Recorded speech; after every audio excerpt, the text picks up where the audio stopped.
Hi, it's Jeff. And Denise from Mousesteps.com. And this is episode number 306. 306. Of Mousesteps Weekly. Sponsored by MEI Travel and Mouse Fan Travel. Fall is just around the corner. I know it's hard to believe, but it's April, so we're looking at just, 4 months away. And this is really the time to start thinking about that time of year for travel. We have Star Wars Galaxy's Edge opening. We have the Disney Skyliner. Mickey's Not So Scary Halloween Party, which Halloween, yes, Halloween, August. August, it's almost here. And then also, the Epcot Food and Wine Festival. So really that's kind of where I'm thinking of is, I don't even think about summer as much. So definitely check out MEI and Mouse Fan Travel. You can get a no obligation quote for your fall travel, and very exciting to have Star Wars opening so soon. Very true. And you mentioned summertime. We'll be spending most of our summertime in California, it looks like, at the beginning and the end. Yes, we're bookending the summer, so that's probably why I'm not thinking about it summer as much here. So I can't wait for that. Next month we'll be at Disneyland. So we're going to start the show this week at Disney's Hollywood Studios, and here we see the 30th anniversary already starting to be celebrated in banner form. And we've been going, both of us have been going since that time frame. Well, you've been going since 1971. And, but 89 is when the park opened, so a full 30 years of Hollywood or Disney's MGM studio goodness. And I still remember that. But right now we're walking down Sunset Boulevard. We're on our way to Lightning McQueen's Racing Academy, which just opened this past week. We went twice, once on opening day, once we were also invited for a media event to see it, and we recorded it at that time as well. Now, Lightning McQueen's Racing Academy, you might not find it as easily. It is past Rock and Roller Coaster. So a lot of guests are going to make it to Rock and Roller Coaster, and then they're not going to realize there's something beyond. Yeah, it is kind of hidden back here. And I just found out this new area here is called the Cars Courtyard. And if you remember, they used to have the ESPN The Weekend, and they had all sorts of little events back here throughout the history of the area. And really, I think they should have kind of like a banner or something leading into there. And I bet they'll have something at some point. Now, Sunset Showcase, we have gone, they had a dance party there, a really cute one. So that used to be really fun. Now, Cruz Ramirez, we have seen at Pixar Place. Cruz used to meet there for probably, I don't know, a couple of years, a year or two. And now she is here, and not only Cruz, but DJ is here as well. That's right, DJ, direct from Disney California Adventure, although he doesn't move. Usually we would see him driving down the street there, and he would do his DJ act, but he's stationary, but his eyes move, and he still plays the music. Well, this area has a dance party. It's called DJ's Ready Set Party Time, and it's nothing like DJ's Dance and Drive, which is what was in Radiator Springs. It's completely different, and I think we're going to be taking just a very brief look at it. Yes, we're just nicely looking at the area, and here comes the dance party. And so really they just get the kids involved, and they play little games, and so it's not too exciting, but it's it's a little something that kind of enlivens the area. The main thing here is Lightning McQueen's Racing Academy, and then the meet and greets with the cars, I think, is really fun. Right, and I think we're going to see a tiny little clip of the interactiveness. They do this little number at first, the dance number, and then they start interacting with the kids and anybody actually who wants to participate.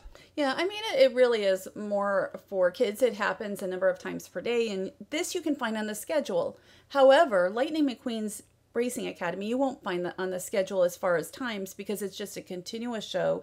It runs about 10 minutes, and then I guess just as quick as they can get everybody in. Look at these usual suspects. This is the first morning that the park was opened. Banks and Jeremiah. That's right. So here we are. We're going to check out the show. It is a really fun show. I enjoyed this very much, and it's in a 180-degree theater, so if you sit in the back, you can really get a good view. We're going to pan around and show you all the various screens. And this is sort of setting up, this is Mater singing a song that we remember from Halloween in Cars Land. The Graveyard Jamboree, but with a different words. It's actually a Lightning McQueen version. It's setting up the story. And I just want to mention, the screen itself is 200 feet end to end and 17 feet tall. I can't even imagine, and I know we're seeing it, but 200 feet sounds like a lot.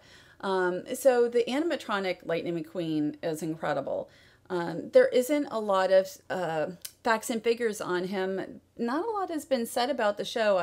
The screen size I have, but he is actually, animated. I mean, he's amazing. Yeah, and you can see he seems to be upgraded from the version that you see in Racers out in California. Well, the Pixar animators were tasked to work on him, and I read in several places something about projection mapping, and that's how he is done. But I don't know. Well, what I want to say about this is the different emotions. I mean, it's a car. He's a car, and especially you'll see in a few minutes. I put a clip where you're going to see a change in emotion. You don't even have to know the story, and it's just amazing. And I'll point that out when we see it. And we are seated, and they can seat hundreds of guests at a time. So even if the line looks long, they can fit a lot of guests. I didn't think we were getting in, but yet they got us in and a lot of other guests. Right. The cast member said you should never wait more than 15 minutes. I mean, that's about how long it is between shows. Now, here we are. You just take a look at the different emotions that you can see from looking at Lightning here.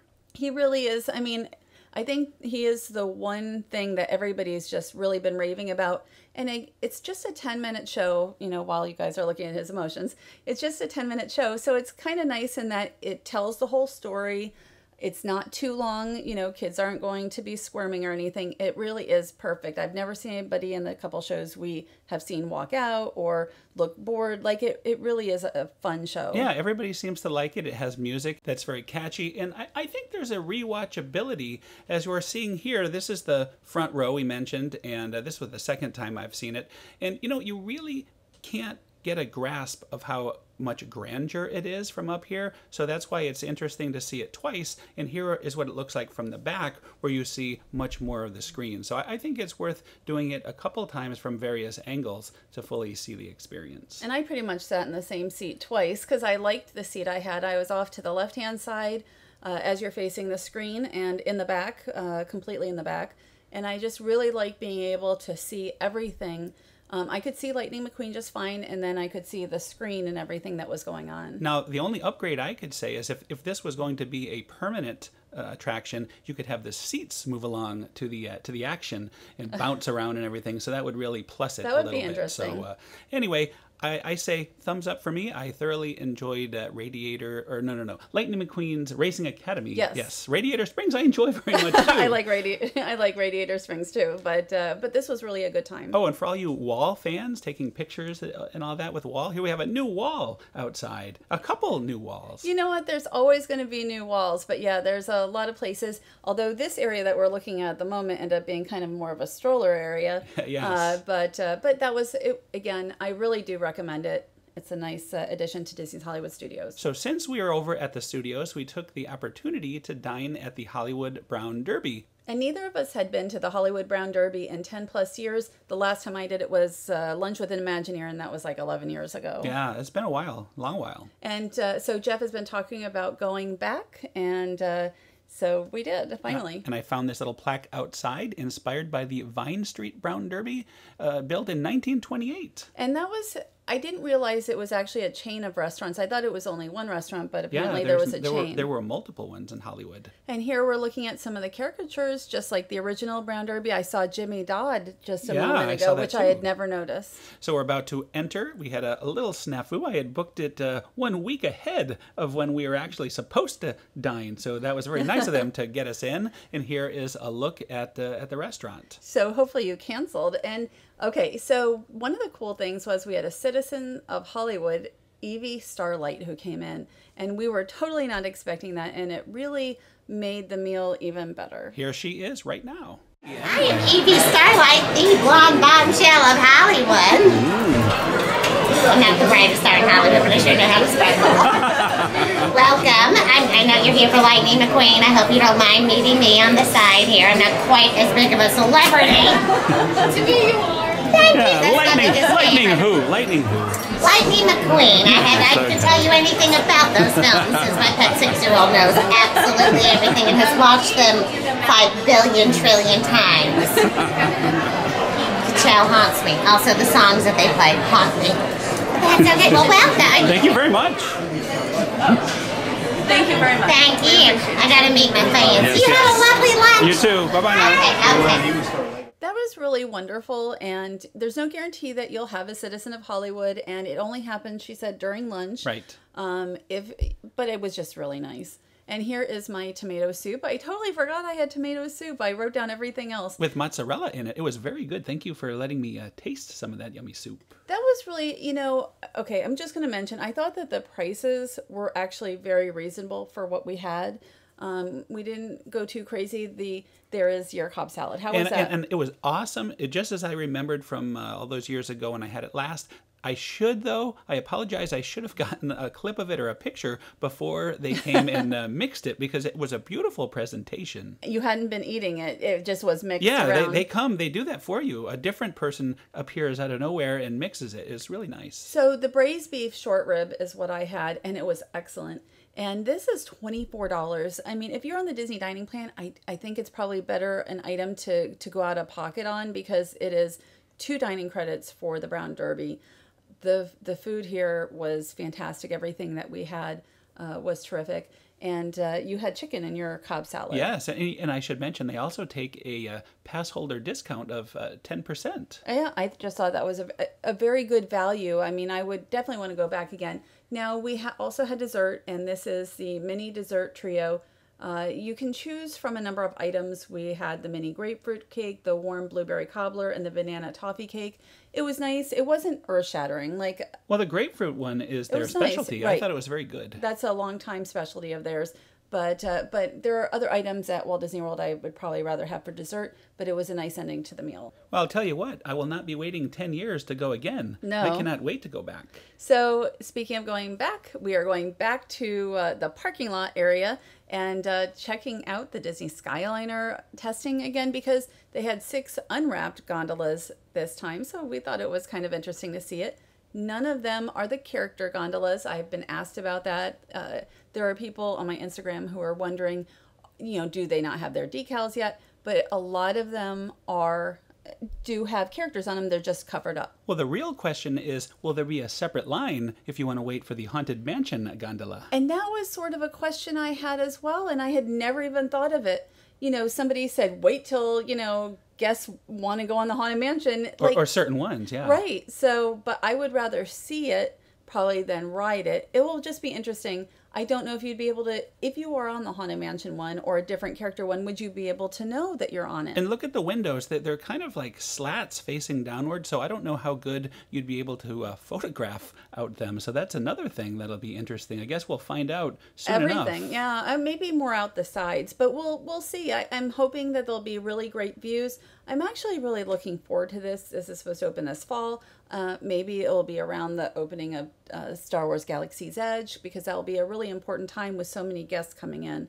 But it's been so fun to actually see them in action at Disney's Hollywood Studios. And they seem to move pretty quick. We have been told as of now they will be open to anybody, and I'm sure that would change if it gets too crowded. I wouldn't expect that. I mean, buses and monorails are open to everybody, and Disney has mentioned that these will be used to go, maybe get a bite to eat. Like if I want to go to Art of Animation, go to Landscape of Flavors. It's a really nice option as opposed to having to get into the car.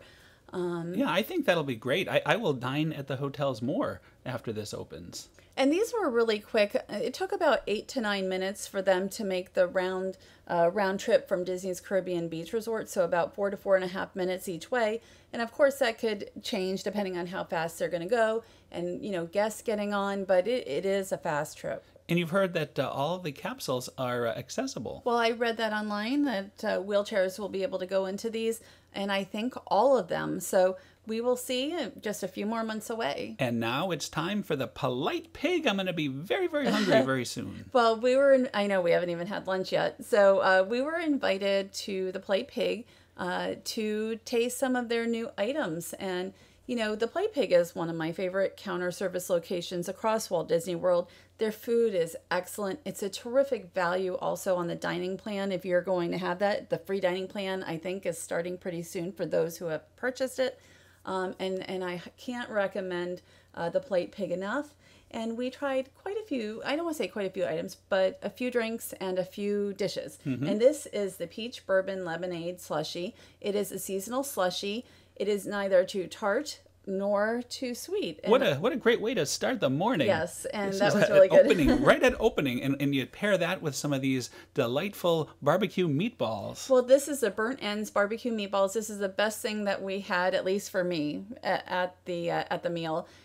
Just an amazing item, and it also has a bed of cheddar grits. I don't eat cheddar, I don't eat grits, and yet there's something about it that just went with the meatballs. Yeah, you said you weren't going to have that, and you ended up eating your full half. So I I was know. very impressed by that. I was like, I'm not eating grits, and I did. And next we had the smoked turkey BLT, or you had it because I don't really eat BLTs and such, but we had more smoked turkey in another dish.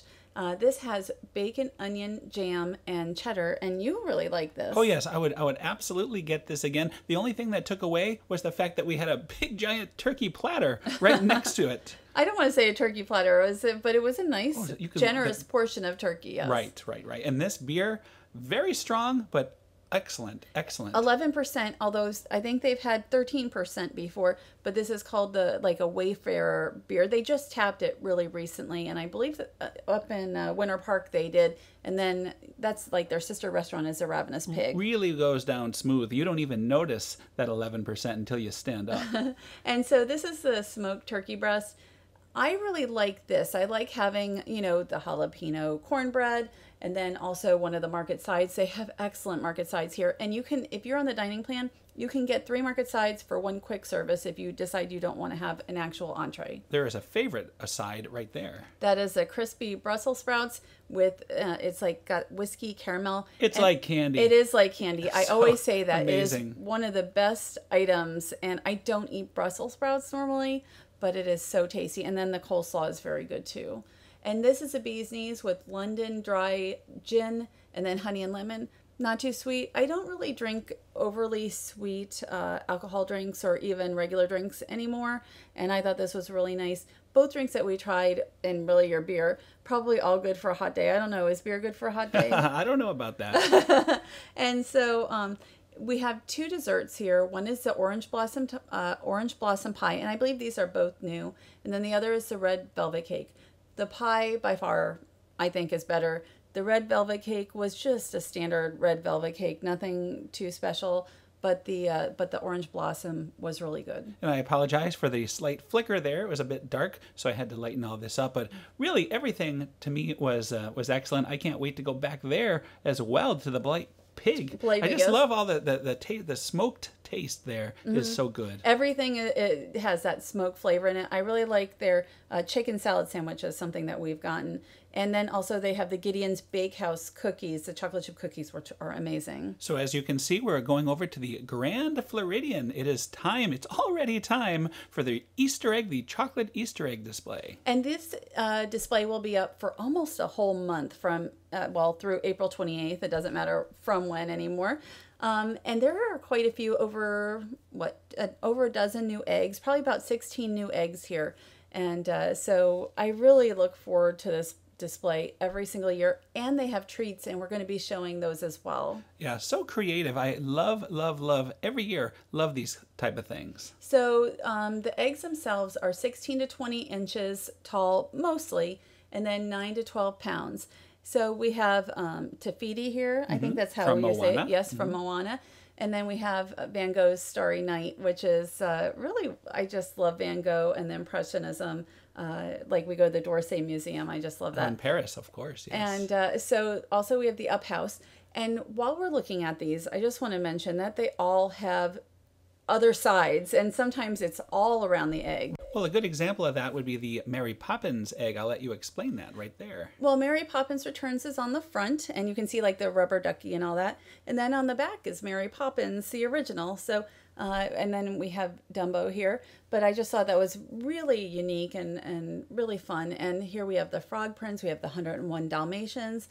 And again, on the back, there's so much more going on. And then also we have Coco.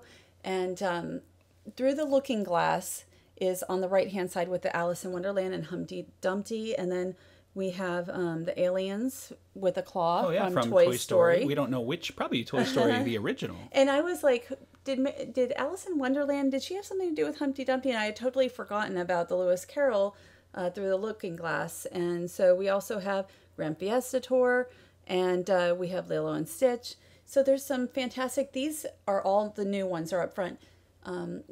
This year, Christine Farmer, she is the new pastry chef, and she's really kind of changed up a little bit how things are. And it's really nice when you walk in that you get to see the new eggs, all the new ones, and then the older ones are more in the back. I like this. Another one from Lilo and Stitch. Right, and this egg is all over it. You know, different designs, and then we have the back side of the aliens. Yes, and this isn't too different on the other side. And then you have more from through the looking glass. That is a really beautiful egg. Look at there's a hidden Denise taking pictures. The behind the magic right there. And you can see the up house, and then Mary Poppins. This is the side that has the original, and so like you see one of the penguins.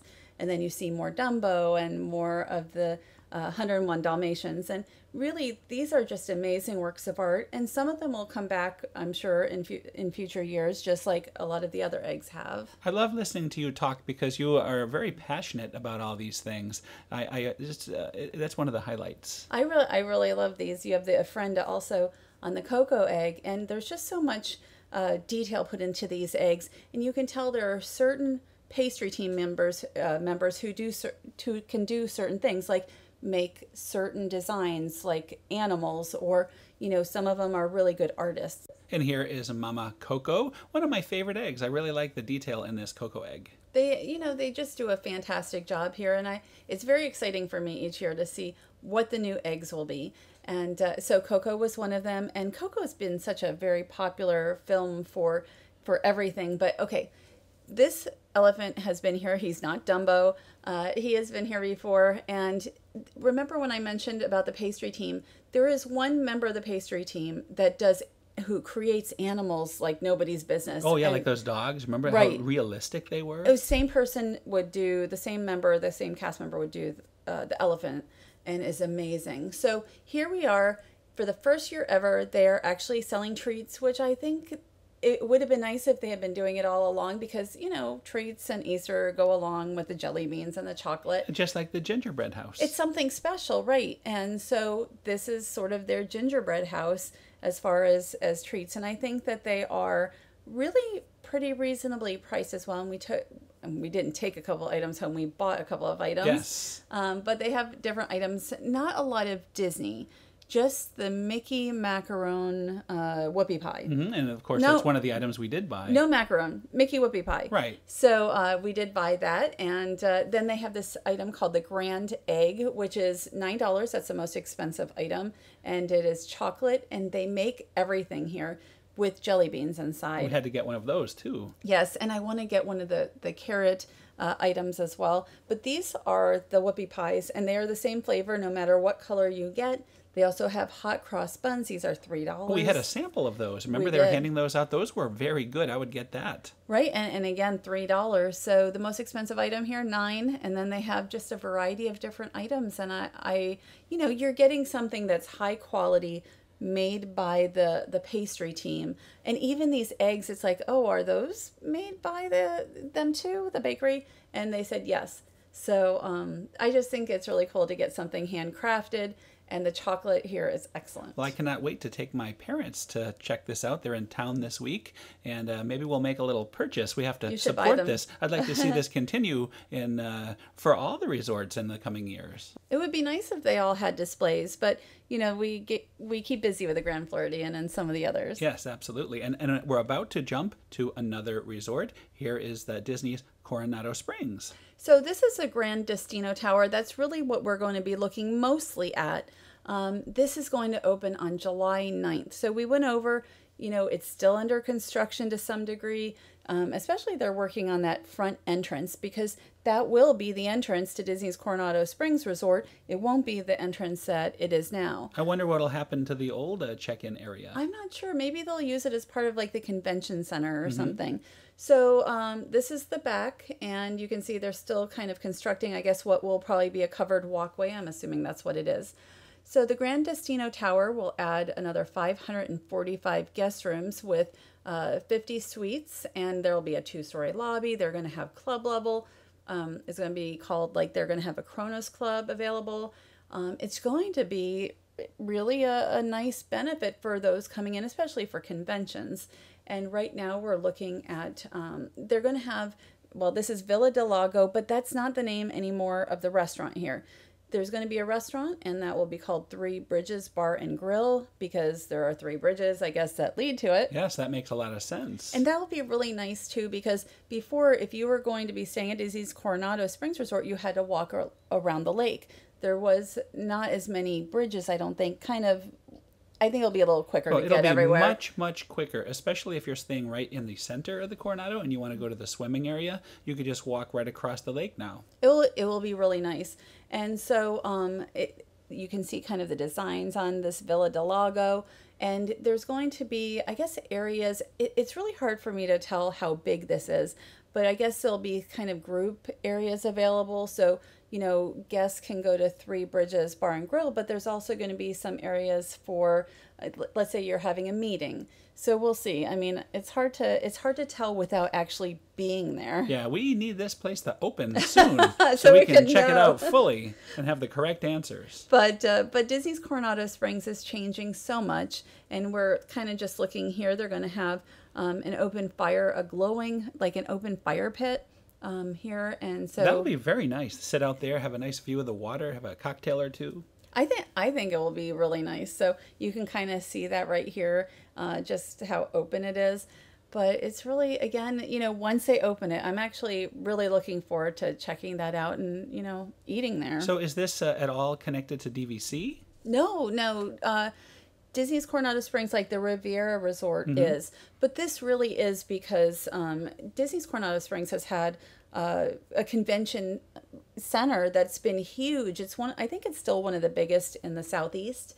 And really, they haven't had enough for the conventioners as far as rooms and as far as services. It's been, Disney's Coronado Springs is an upgraded moderate. They've had a fitness center and things that other moderate resorts haven't had, but now they're really going to be more of a deluxe resort. So now we're heading over to Disneyland Paris with our good friend Curious Axel talking about the closure of this beloved attraction. Oh, don't say that. The Walt Disney Studios Paris Park. Armageddon, yes. Yes, what a shame. This is probably my least favorite attraction anywhere. And I first went on it in, I don't want to say on it, but in 2002, the year it opened, within like a month of opening, and honestly, I didn't like it then, and I'm You didn't go on it until we went in 2014, since opening year, correct? Right. So I mean, that's 12 years, and then I didn't do it again. So I've been in it twice, and that was enough. I wouldn't even have done the second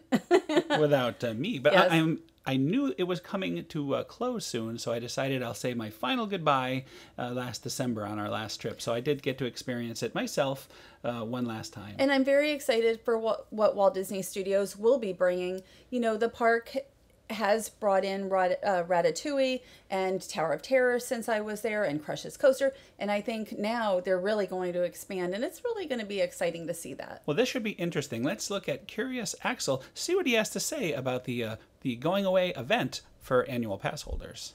Hi everybody, welcome to the Walt Disney Studios Park, and we're here today for a very special reason. This is officially the first one to go. We are here to say goodbye to Armageddon, and tonight, I said tonight, well, at least this is tonight, because with summertime it's not dark, but it's tonight, and tonight we are saying goodbye to Armageddon for once and for all. And we're not alone. We are Joe and Juwan, the Disneyland Paris ambassadors, And we are here to say goodbye to Armageddon. Bye, Armageddon. Bye. For the very last time, we're saying goodbye. And we're going to check it out for the very last time, and we're saying goodbye. S'il te plaît, c'est un peu gentil. Oui, si vous en plaît, voilà.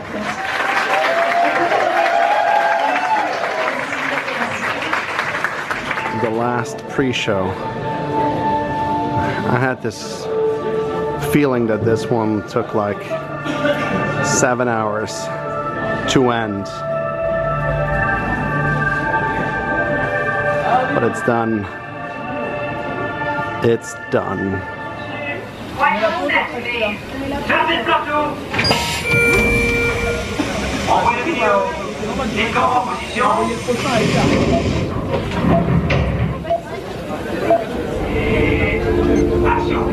Good morning, comrade computer. Bonjour, colonel anthropologue. Over 800 km, 200 km.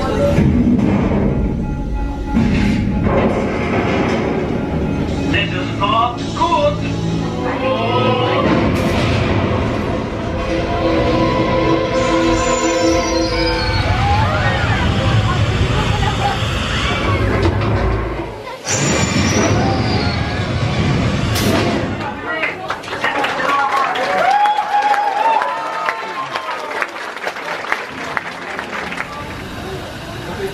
Bye-bye forever.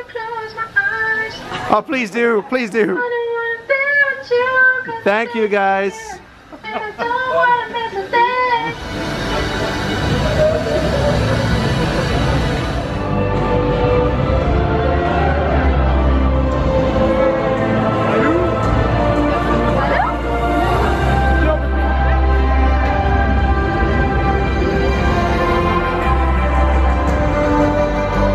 Les cast members de l'attraction Armegeddon, les effets spéciaux.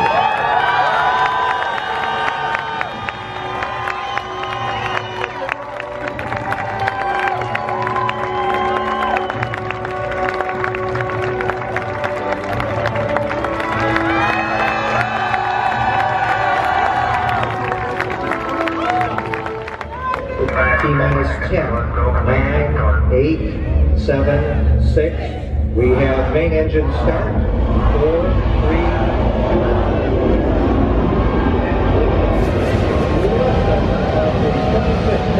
2. And it has cleared the tower.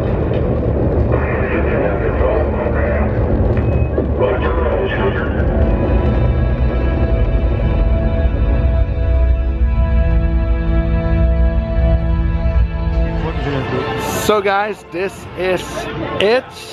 I can assure you, Armageddon is closed and it's closed forever. So I did my part. I checked if it was closed. Thank you all for watching. I hope to see you real soon. In the meantime, keep it safe. Bye. You know, that actually looked like a lot of fun. It was a very nice event, I think. And the Tower of Terror there is always such a great canvas for any kind of projections. And really, it feels so big. And you know what? Again, I'm looking forward to seeing, what's coming. I want to go back to Disneyland Paris. It's been months since we've been there. We will get there. I'm sure we'll get there probably in the fall of this year, but we'll see what happens. I just want to say, though, too bad they couldn't have had a nice, big, splashy going-away event for Cinemagique.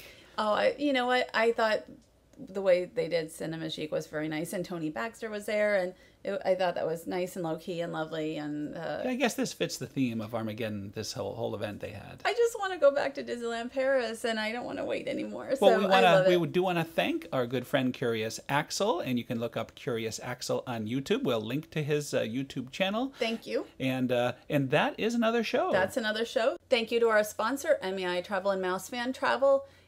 Check them out, and again, this is a really good time to start thinking about that fall travel and really the winter travel as well, because I think this is going to be such a popular time of year. Everybody's sort of waiting for Star Wars Land or Star Wars Galaxy's Edge.